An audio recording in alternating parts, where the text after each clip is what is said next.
Bonjour à tous et bienvenue dans cette nouvelle édition du Grand JT des Territoires. Voici les titres de ce journal. C'est la plus grande ferme du monde qui ouvre ses portes à Paris. Les agriculteurs se sont donné rendez-vous porte de Versailles pour un salon de l'agriculture placé sous le signe de l'inquiétude.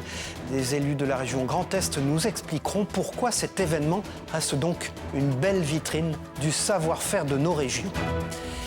Mais qui va revêtir l'écharpe tricolore de maire dans votre commune? L'écharpe est le seul élément visible de l'uniforme de maire. Nous découvrirons sa fabrication dans ce journal dans une entreprise bretonne.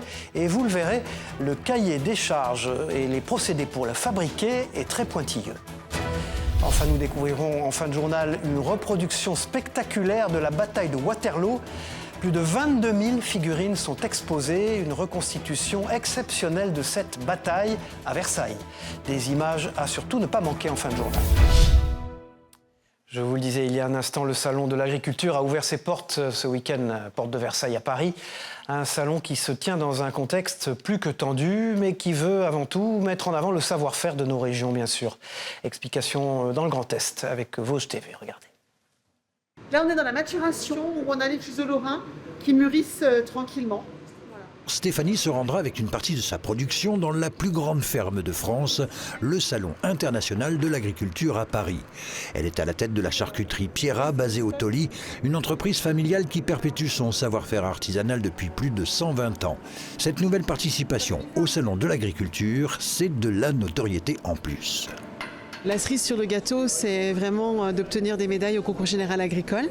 Nous sommes régulièrement médaillés, pas forcément systématiquement tous les ans, il y a de la concurrence quand même. Plus de 600 000 visiteurs s'y rendent chaque année. Et une fois encore, le département des Vosges, mais au-delà la région Grand Est, y seront particulièrement bien représentés. Chaque année, nous inscrivons plus de 2 millions d'euros pour faciliter l'installation, pour favoriser les circuits courts, pour favoriser l'agriculture bio. Un contexte international tendu, avec des menaces douanières qui sont permanentes, avec des cours qui fluctuent en fonction de l'évolution et des productions agricoles à l'échelle européenne, voire au-delà.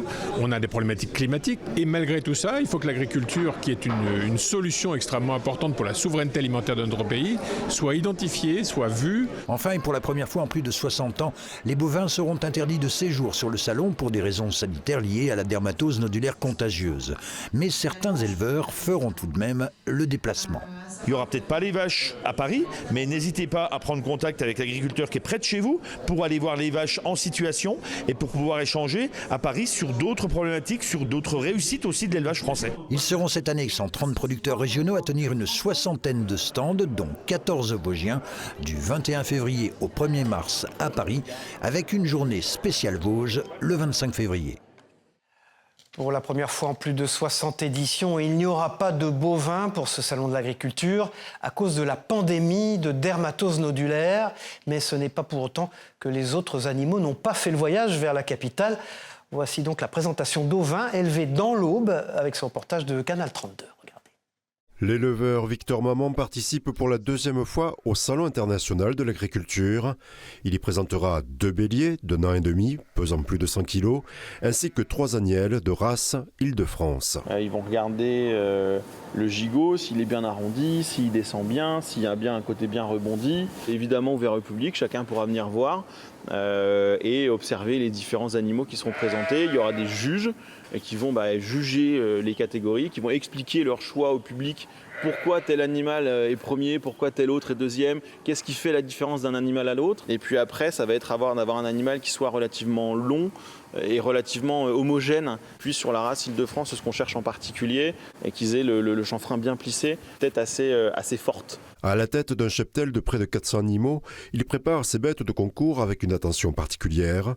Tonte, soignée et alimentation adaptée depuis l'été. Les animaux que nous emmenons en concours restent dans un enclos séparé. Elles sont nourries un peu différemment, elles sont nourries un peu plus que le reste de la bergerie. L'an dernier, il a décroché le 3e prix pour les béliers, le 2e pour les agnelles et le 1er pour la laine. Pendant le salon, agnelles et béliers seront la vitrine de son élevage et de l'activité de sélectionneur.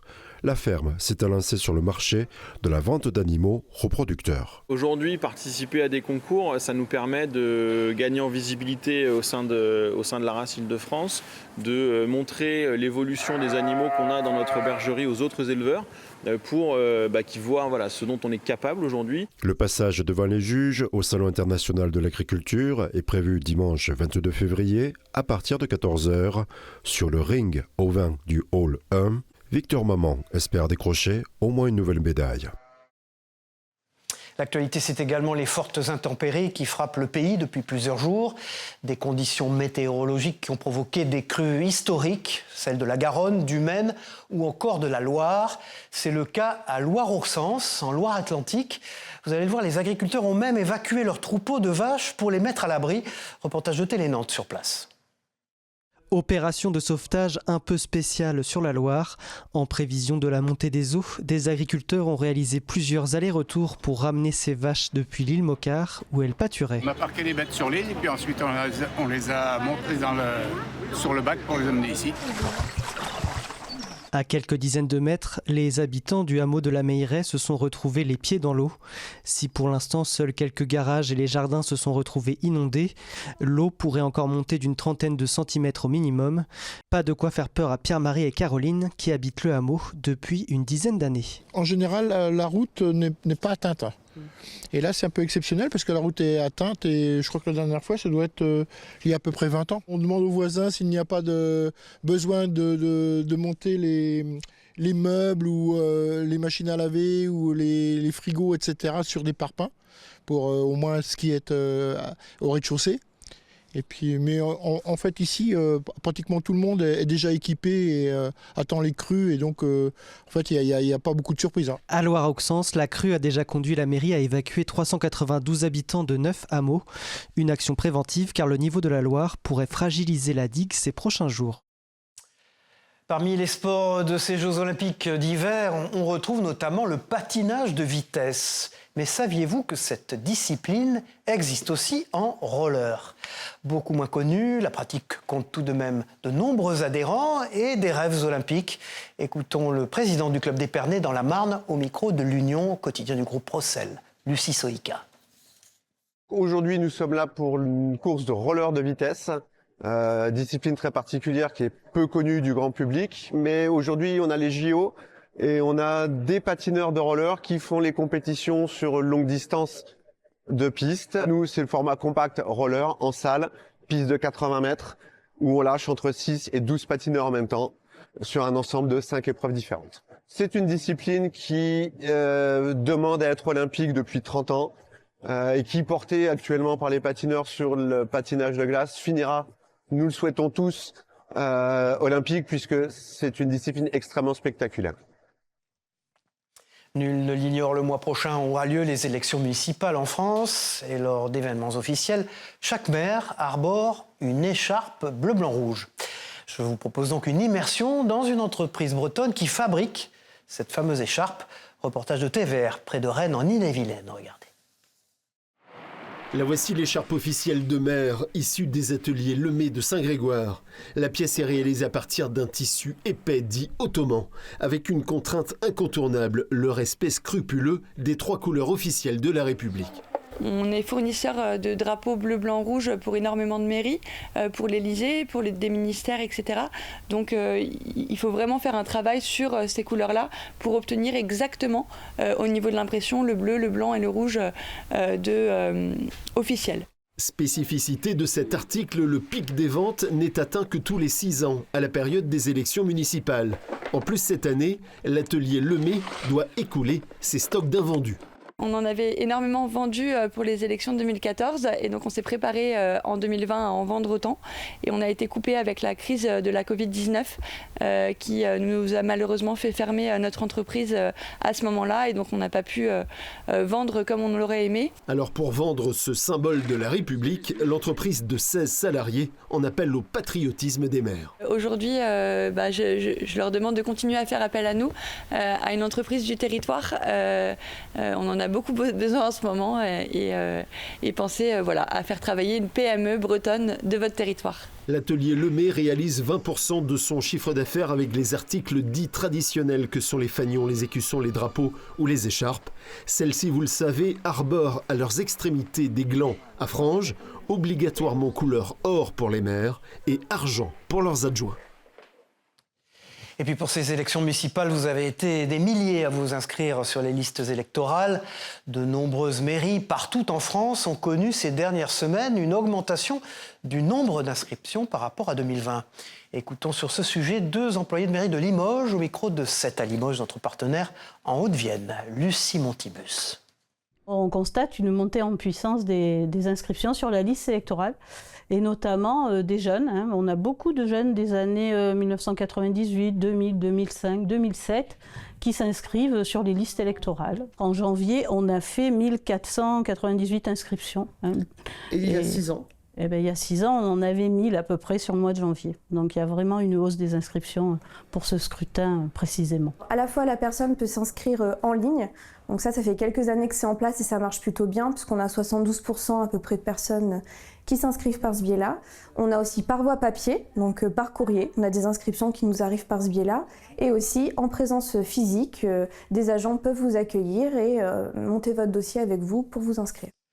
Cette semaine a débuté la période de carême pour les chrétiens. Mais avant cela, il y a eu le jour de Mardi Gras, un moment traditionnel en Martinique notamment, avec son célèbre carnaval.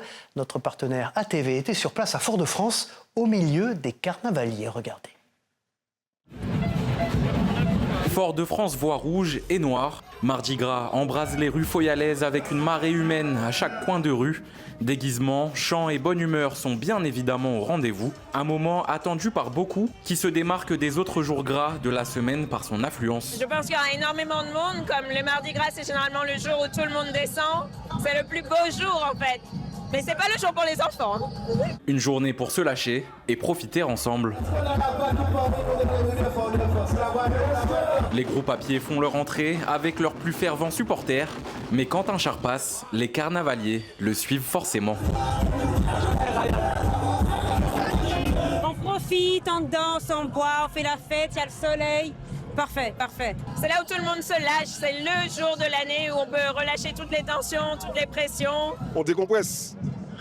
C'est la période où on décompresse pour ça. Aujourd'hui, c'est le max. Nous capéter bonda babada. Pour la plupart, c'est la marche qui est envisagée. Mais pour d'autres, un moyen de transport leur sauve la vie, les bras de Jack. On nous a invités, on a notre bar dedans, donc voilà, on reste avec eux. On profite, c'est la première fois pour nous, donc on profite aussi.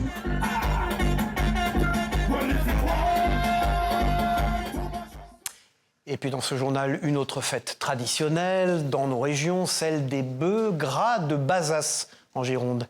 Malgré la crise de la dermatose nodulaire et une météo capricieuse, la 743e édition de cet événement a bien eu lieu. Avec des visiteurs venus du monde entier, regardez ce reportage de TV7, la chaîne du groupe Sud-Ouest, Antoine Rival. Ils ne sont que 2 à défiler, contre 14 habituellement. Cette année, la fête des bœufs gras de Bazas a été repensée. Pas de concours et une organisation modifiée. Mais pas de quoi refroidir les nombreux spectateurs présents sur place, venus même du monde entier. C'est la première fois que je suis ici. J'ai entendu dire qu'on fait la fête pour la vache et pour nous, moi je suis écossais, irlandais, c'est dingue de célébrer une vache. Cette année, c'est incroyable avec les tempêtes. Un tour à la cathédrale, un tour au bar. On va à la cathédrale et on repart au bar. La météo capricieuse a forcé tout le monde à sortir caouet et parapluie. Mais la fête de Bazas ne se rate pas. Ce groupe de Vendéens a fait 500 km pour admirer les bêtes. On est parti sous la pluie, on arrive sur la pluie, mais vaille que vaille, on y vient. C'est presque un pèlerinage, on n'est pas à Lourdes, mais presque. La tempête Nils n'a pas empêché le traditionnel tour d'honneur des bœufs, accompagné de danseurs et de musique. Une fête qui fait presque oublier une année particulière. On a pu avoir les autorisations des services vétérinaires, sous-préfecture, préfecture. on lançait sur un format quasi identique avec moins de bœufs bien évidemment qui défilaient puisque les landes ne pouvaient pas venir. Mais à côté de ça, une fois passé, on va dire, cette décision, on va dire, sanitaire, et puis nous derrière, bien sûr, il a fallu qu'on prenne la décision pour organiser. Ça a été très court pour organiser. Et puis là, bien sûr, la météo qui vient s'en mêler. Véritable patrimoine de Bazas, la fête des bœufs gras fera son retour dès l'année prochaine pour sa 744e édition. Voilà, et puis tout à fait autre chose, à l'ère du numérique et des avis en ligne, y a-t-il encore de la place pour des ouvrages comme Le Petit Futé ? Ce célèbre guide touristique, dont on a tous entendu parler, innove et essaye de lutter face à la concurrence en ligne. Regardez ce reportage de Moselle TV à Metz, Florent Arnold. Madame, bonjour. Pour Amandine, ce 10 février marque une nouvelle étape pour faire connaître sa cuisine. Son restaurant entre pour la première fois dans le guide messin du Petit Futé. Elle anticipe déjà des répercussions positives. Ça va forcément nous donner plus de visibilité auprès des touristes. Ils pourront préparer en amont grâce à ce guide et peut-être nous appeler pour des réservations. Donc ça nous permettra d'avoir un peu plus de projection sur l'été. Si le bistrot Ragazze bénéficie gratuitement d'une place de choix dans le guide en tant que coup de cœur des rédacteurs, se démarquer de la concurrence a un coût. Comptez 2 000 € hors taxe pour figurer en pleine page avec 5 photos ou 1 040 € pour un tiers de page. Mais face aux avis en ligne et au référencement naturel, quelle est la plus-value du Petit Futé ? Les avis Google, on va dire, c'est quelque chose qui sont pas vraiment représentatifs. On peut toujours mettre un sale avis alors que ça s'est bien passé, on peut toujours descendre le restaurant en particulier. Alors que là, au moins, on est dans un guide, on est dans un livre. Voilà, quoi, c'est acté par des personnes qui sont aptes à écrire dedans. Référencé pour la première fois, Steven a accueilli la présentation du Petit Futé dans son restaurant. La légitimité de ce guide suffit-elle pour concurrencer les influenceurs et autres guides amateurs sur les réseaux sociaux ? Effectivement, il y a plein d'influenceurs, d'influenceuses, mais parfois on voit aussi comment ça se passe. Ils vont cartonner pendant 1 an ou 2 et puis ils vont pas forcément perdurer. Nous, on fête nos 50 ans cette année, donc on est toujours là. Et je pense que ce qui fait notre force, c'est notre ancrage dans le territoire, notre expérience et vraiment nos recommandations en fait. On n'est pas juste une note sur Google ou un clic sur Insta. Des arguments d'autorité qui fonctionnent, mais pour résister contre les algorithmes, le Petit Futé propose désormais aux restaurants de booster leur visibilité en ligne, moyennant finance. L'avez-vous remarqué, en 2026, il y a 3 vendredis 13 au calendrier. Le premier a lieu en ce mois de février, mais les mois de mars et de novembre comptent également cette date symbolique. Et vous allez le voir, beaucoup d'entre nous ont dû tenter leur chance au jeu d'argent du coup. Est-ce qu'ils ont remporté le jackpot ? Réponse avec ce reportage de TL7 dans la Loire, Thibaut Rivière. 2 vendredis 13 en 1 mois, c'est bien un coup de chance pour les établissements des jeux d'argent dans la Loire. Le matin et en fin de journée, ce sont les tabacs qui ont eu la cote. 13 millions à gagner ce vendredi au Super Loto. Alors fer à cheval, ticket de chance, dans ce tabac de Saint-Galmier, vous êtes dans les meilleures conditions, même si vous ne croyez pas tous à ces superstitions. Pour vous, c'est jour de chance au vendredi 13 ou pas ? Bon, pas spécialement. Hein. On espère tous, je pense. Hein. Je me suis dit, avec un peu de chance. Bon, c'est les dates de naissance un peu de mes petits-enfants, enfants. Je vais vous dire franchement, je crois pas trop à ces trucs-là.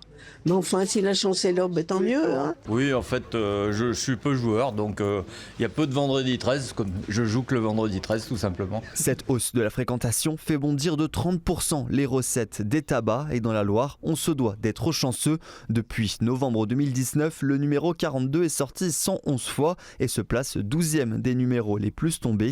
En soirée, la chance prend plutôt place du côté des casinos. Et 2 vendredis 13 de suite, c'est une opportunité à ne pas manquer. Cela représente aussi 30% de fréquentation en plus pour cet établissement de Saint-Galmier.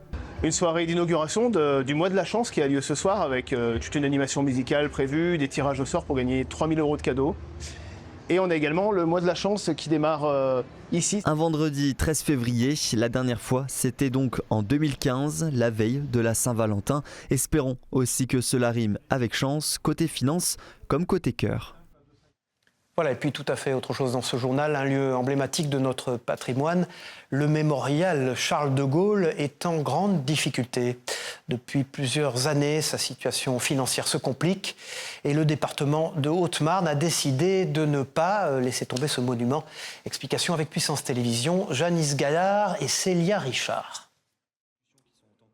Ces monuments historiques rencontrent des difficultés. Depuis 2010, le mémorial Charles de Gaulle et la boisserie à Colombey-les-Deux-Églises enregistrent entre 100 000 et 200 000 euros de pertes annuelles sans parvenir à rééquilibrer ses comptes. La famille du général avait confié la gestion à la Fondation Charles de Gaulle qui a décidé de mettre fin à cette mission il y a quelques mois. Au vu de la situation économique de l'établissement, le département a repris en régie directe sa gestion avec des ambitions nouvelles. Le mémorial, c'est la propriété du département qu'il avait confié en gestion à INSEM, une société d'économie mixte. La situation est compliquée depuis des années. En fait, nous n'avons pas assez de visiteurs, les charges sont de plus en plus importantes et le modèle économique ne correspond plus au fonctionnement réel du mémorial. Déjà considérée comme monument historique, la boisserie, maison du général de Gaulle, a été classée en urgence par la Commission nationale du patrimoine et de l'architecture. Un statut plus protecteur qui permet à l'État ou au département d'intervenir en cas de vente, afin de garantir que le lieu reste entre des mains françaises. Dès le mois de mai 2026, les 22 salariés du mémorial et de la boisserie vont devenir agents du département. La gestion est cependant temporaire. Des discussions sont en cours pour tenter de trouver une solution au sujet de l'acquisition du site. Il y a des discussions aujourd'hui avec la famille sur l'avenir de la boisserie. Le département, effectivement, est intéressé. Tout ça dans une logique, si vous voulez, d'offre complète du parcours de Gaulle à Colombey. Finalement, la maison du général, c'est quelque chose qui compte pour le département. C'est une maison qui est très attachante. Le président du département a sollicité un rendez-vous avec l'État sur le sujet et rencontre un autre membre de la famille de Gaulle dans les prochains jours. Aucune décision quant à l'avenir du site ne sera prise sans concertation mutuelle. Et puis, le saviez-vous, il existe des boîtes à pizza consignées. Fini les célèbres boîtes en carton, ce Pizzaloio du Tarn propose depuis le début de l'année des boîtes réutilisables. Une démarche écologique très appréciée par ses clients. Explication avec la dépêche du midi, Léo Rébérol. Allez, merci. Un client habitué qui vient souvent avec ses boîtes pour récupérer des boîtes, pour récupérer ses pizzas dans des boîtes réutilisables. Alors là, je l'avais déjà mis dans une boîte à carton, sa pizza, mais c'est pas un problème, je la reprends de suite. Alors ça, c'est une boîte à pizza réutilisable. C'est fait pour mettre nos pizzas et ça évite les boîtes en carton en fait.